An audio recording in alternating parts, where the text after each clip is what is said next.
This is the new GoPro HERO13 Black, and for this quick video, I'm going to show you guys the 3 different lens options that we have at release.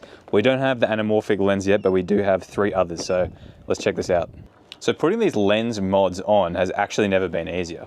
You get the GoPro, see there, you twist it, so you just twist the lens off, counterclockwise, pops off. Then you'll see on the top of the camera, there's a little blue marker. You just line that up with the little blue marker on the lens itself. So line it up, make sure it's flush, give it a twist, and then we're on. So we'll start with this one, which is the ultra wide, and we'll cut to the footage now. So this is your ultra wide. We've got a really low sun behind me, so it's not going to be ideal, but I'm going to try and walk into the shade over here so you get a bit more of a example about how it copes with changing light conditions. It's pretty good. So the cool thing about this is there's a new 1:1 aspect ratio. So if I switch to that now, you can crop to things like 16:9, so I'll crop to 16:9, then you can crop back to 9:16 for selfies. So you actually can just basically roll in 1:1 when you have this ultra wide lens mod on, which is pretty cool. And I think you'll notice that the audio on this is also pretty good, but you can link things up like AirPods over Bluetooth, which is a bit of an advantage. I'd still like to see GoPro bring out a DJI wireless mic like I'm wearing, but I quite like this ultra wide lens mod. Okay, now we'll throw on the macro. It's actually a really good time for me to show you this new clipping system. So pretty darn easy. You don't actually have to use the feet anymore, which is pretty cool. So there's your feet. You don't even have to use them anymore. You can fold them away. There is a 1/4-20, but how good is this finally? How easy is that? And it's solid. Like, you don't have to worry about it. So now we'll switch back over. Lenses. Put that one away. Let's throw on the macro. So this one really interests me because it's one of the first ones with variable focus. So you can see you've got a dial up there which changes the focus, which is pretty cool. And now we'll cut to the clips. And just quickly, before we cut to the clips of this macro lens, I have to say that it's automatically recognized on the camera that you have the macro lens attached. And you can actually set presets for each lens. So in the past, you had to manually say, oh, I have the Max Lens 2.0 mod on, whatever it's called. But now you don't even have to, it knows. And you can set presets for each, so that's a big plus.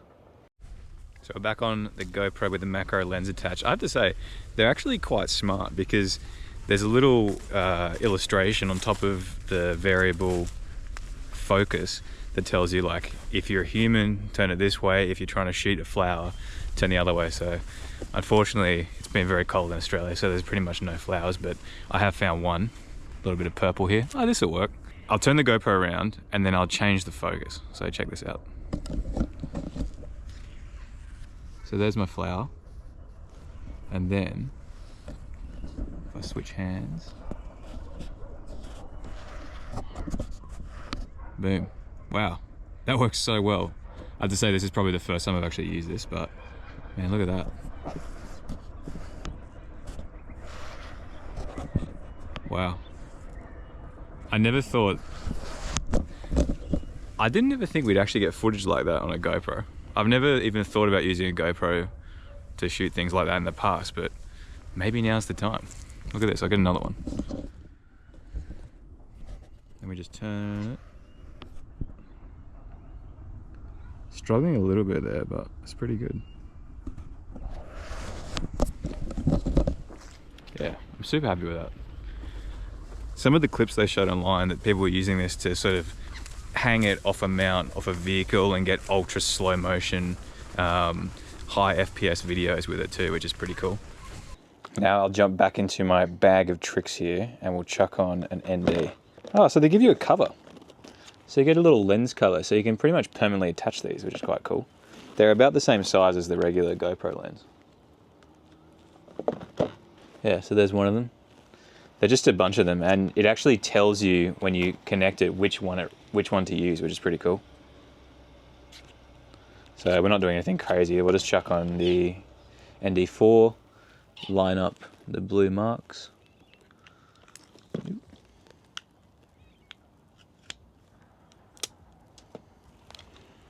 there we go. Let's go shoot. So somehow it's actually recognized that I've attached the ND4. I don't know how it would know the difference between which ND filter that you've attached, but here it is. This would look particularly cool when you're trying to do sort of low shutter speed videos, get a lot of motion blur when you're out mountain biking and attaching it to the front of a car. That would be even better when you're using the anamorphic lens mod, but we don't actually have that yet. That's coming, they say, early next year. It'd be cool if it came a bit quicker.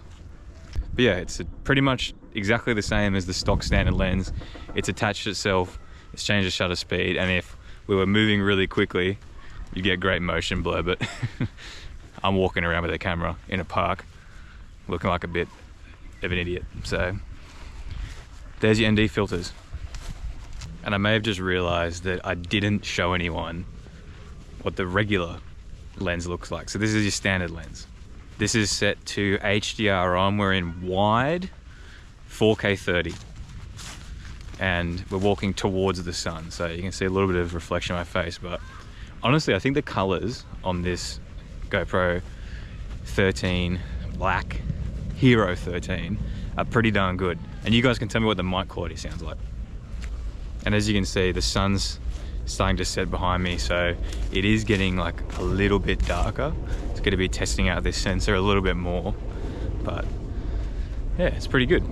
So that's it for all the different lens mods on the GoPro Hero 13 Black, and I want you guys to let me know what you think of all the different lenses and which one is your favorite. Also let us know in the comments if you want to see a full review of the new GoPro Hero 13 Black, and that's it. Thanks for watching.